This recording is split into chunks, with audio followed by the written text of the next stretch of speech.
When I came home from my business trip, my house no longer looked like my house, and my daughter-in-law smiled like she owned it.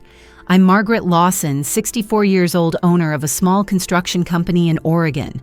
My husband David passed away 3 years ago, and since then I've kept the business running with my son Ethan.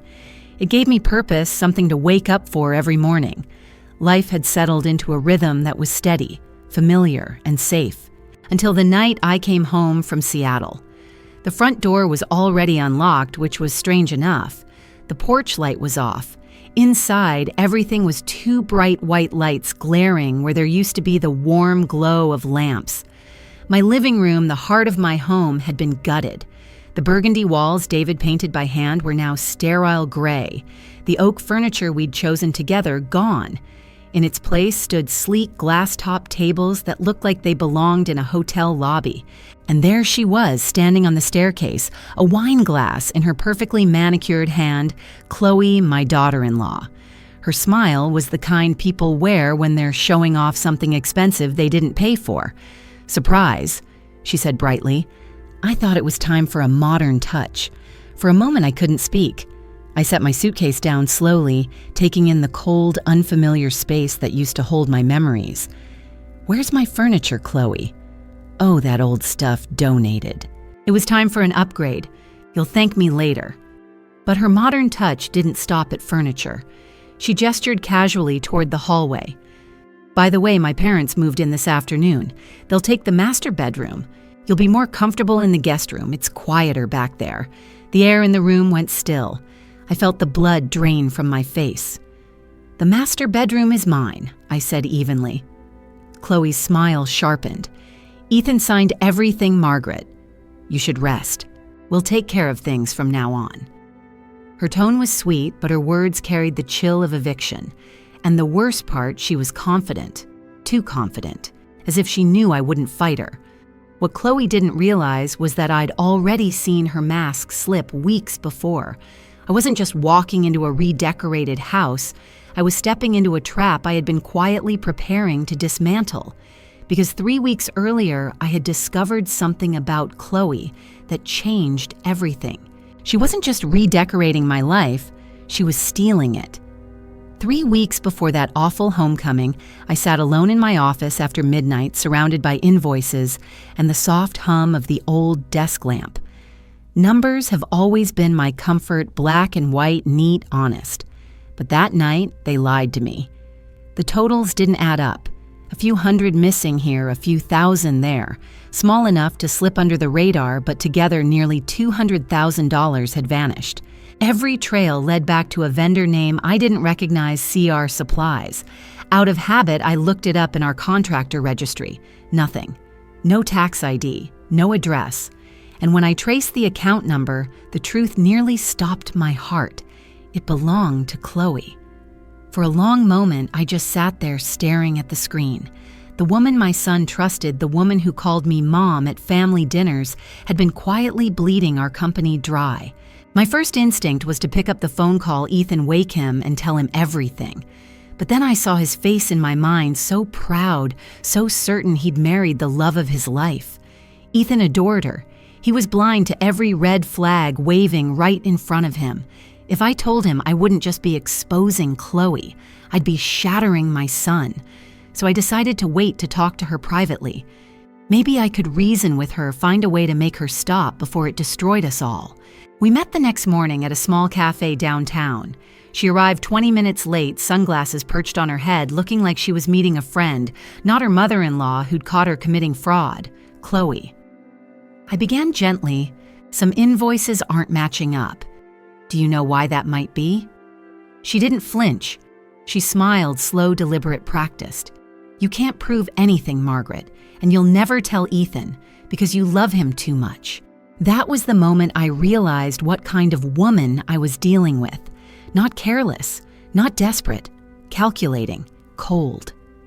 From that day on, she began what I now call her campaign to make me disappear. She started small, moving my keys, switching the sugar with salt, hiding my glasses. I'd ask about something and she'd tilt her head sympathetically. "You must have misplaced it, Margaret. You've been so forgetful lately." Then she went further. She told Ethan I'd called her by the wrong name, that I repeated myself in conversations. And every time I denied it, she'd smile softly and say, "See, she's getting defensive. Poor thing." Ethan began watching me with concern instead of trust. My son, my own son, started doubting my memory. That's when I understood what she was really stealing. Not just money, not just control. She was taking my credibility one memory at a time. And once that's gone, a woman my age becomes invisible, easy to ignore, easy to replace. It happened on a quiet Saturday afternoon. I'd forgotten my reading glasses at the office and drove back to get them. The building was supposed to be empty, but as I reached Ethan's office door, I froze. Chloe's voice, low, sharp, confident. "Once we have power of attorney, she's done. The doctor already believes she's showing signs of decline. Ethan just needs a little push." I stopped breathing. Power of attorney, my doctor, my son. She wasn't just stealing money, she was preparing to take over my entire life. If she succeeded, she could sell my house, drain our accounts, and have me committed to a care facility before anyone even questioned it. I pressed myself against the wall, heart pounding so hard I could hear it in my ears. Chloe kept talking calm as ever, planning my erasure like she was discussing next week's grocery list. I slipped out of the office quietly, my hands trembling on the steering wheel all the way home. That night, I called the only person I knew would listen. Detective Elena Rivera, an old friend of my late husband. When I told her everything, she didn't hesitate. "That's not just fraud, Margaret," she said. "That's financial elder abuse, and it's a felony." We built a plan. I would keep pretending to decline, let Chloe believe her scheme was working. Meanwhile, I'd gather evidence, invoices, forged contracts, falsified transfers, everything I could find that tied her to the theft. Every night after they went to bed, I'd sit at my desk, scanning and photographing documents, building a silent arsenal. To Chloe, I became the perfect target, forgetful, tired, harmless. She'd smile sweetly while twisting the knife. "Maybe you should stop handling the finances, Margaret," she'd suggest in that honeyed voice. "It's stressful for your age." And I'd smile right back. "You're probably right, dear." Inside, I was counting down the days. A week later, Detective Rivera called. "We have the warrant. Just stay calm. Let her think everything's normal." Monday morning dawned bright and cold. Chloe floated into the kitchen in her silk robe, sipping coffee like a queen in her castle. "Tomorrow," she said casually, "we'll meet the accountant and make the transfer official." I folded the newspaper carefully, hiding the adrenaline shaking in my fingers. "That sounds lovely," I replied. She smirked, mistaking my calm for surrender. 30 minutes later, 4 unmarked police cars turned onto my street. I stayed seated at the kitchen table, watching through the window as officers stepped out and approached the front door. When they walked in and read her rights, Chloe's face drained of color. "She's insane," she screamed. "She doesn't remember anything. She's confused." Her voice cracked, frantic, desperate. I stood up slowly, meeting her wild eyes one last time. "No," I said quietly. "I remember everything." The officers led her out of the house she'd tried to steal, her perfect blonde hair now tangled, her confidence gone. And for the first time in months, I felt something I hadn't dared to feel: safe. After the arrest, the house went quiet in a way that didn't feel peaceful. Ethan sat at the kitchen table with his head in his hands, the same spot where Chloe used to sip her morning coffee and smile at him like she had nothing to hide. He hadn't gone to work. He hadn't eaten.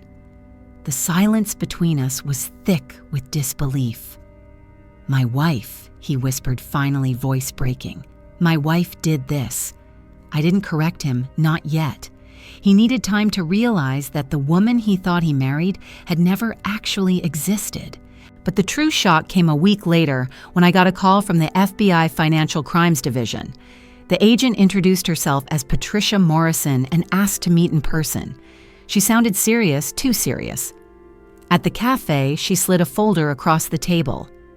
"Mrs. Lawson, the woman you know as Chloe Lawson, doesn't exist," she said. "Her real name is Melissa Crane. She's been married 3 times, before each time to wealthy men who died under suspicious circumstances. For a moment, I just stared at her.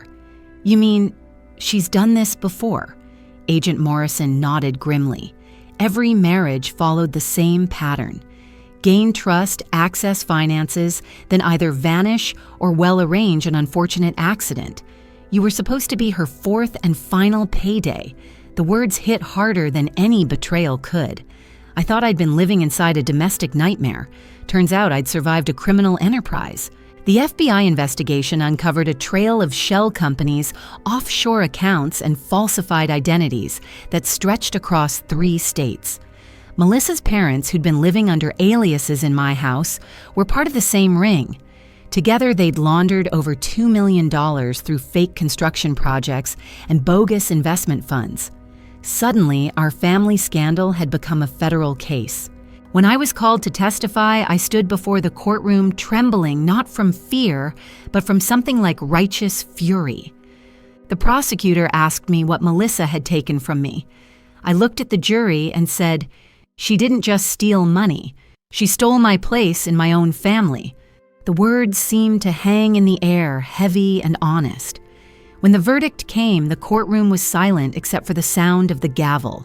Life in prison without parole for Melissa Crane. Her parents received long sentences for fraud and money laundering. Afterward, Ethan found me in the hallway. His face was pale, his eyes hollow. "I believed her over you," he said quietly. I reached for his hand. "You believed the woman you thought she was," I told him. "That's not your fault." For the first time since everything began, Ethan started to cry, not out of shame, but out of relief. The lies were finally over. The truth, no matter how terrible, had set us free. 2 years later, I still live in the house Chloe once tried to steal. The walls have been painted warm again, soft cream instead of cold gray, and the garden David planted is alive with color every spring. Ethan and my 2 grandchildren live here with me now. The rooms that used to echo with tension and lies are filled again with the sound of laughter, of footsteps running down the hall of life, returning where it belongs. We rebuilt everything: our home, our family, and even the business that had nearly been destroyed. The new sign outside the office reads, "Lawson Builders and Partners." Underneath it, in smaller print, are both our names, Ethan Lawson and Margaret Lawson, co-directors. For the first time in my life, I'm not just helping out. I'm at the table making decisions shaping the company David and I started decades ago. Every morning, I walk my grandchildren to the bus stop, then head to the workshop out back. My grandson, Sam, loves to watch me measure wood and mark cuts. "Grandma," he says, eyes wide with focus, "you make it look easy." I laugh. It only took me 40 years to get it right. He holds the hammer with both hands, and I guide him gently. It's not about strength, I tell him. It's about balance. That lesson applies to more than carpentry. When the house is quiet again, I sit with my coffee and record stories. Stories like this one for other women who might need to hear them. At 64, I say into the microphone, I rebuilt everything they tried to take my home, my family, my peace. Because peace, I've learned, isn't the absence of chaos. It's the strength to stand steady while everything around you falls apart and to start building again once the dust settles. If someone makes you doubt your own memory, don't stay silent. If you feel yourself being pushed out of your own life, demand your place back. And if you think it's too late to start over, look at me. The scars of betrayal don't vanish. They soften. They remind you of what you survived and what you're capable of. Sometimes when I walk through the living room, I can still see flashes of the sterile white walls Chloe painted the space, where my grandmother's rocking chair once sat before she donated it. For a long time, those ghosts haunted me. Now they're just markers of how far I've come. Ethan often says he'll never forgive himself for not seeing through her lies. I tell him forgiveness isn't about pretending it didn't happen, it's about refusing to let it own you. We can't change the past, but we can make the present something worth keeping. Some evenings, we all sit on the porch together, the kids doing their homework, Ethan reading reports and me quietly sanding a piece of wood for a new birdhouse. The air smells like cedar and safety.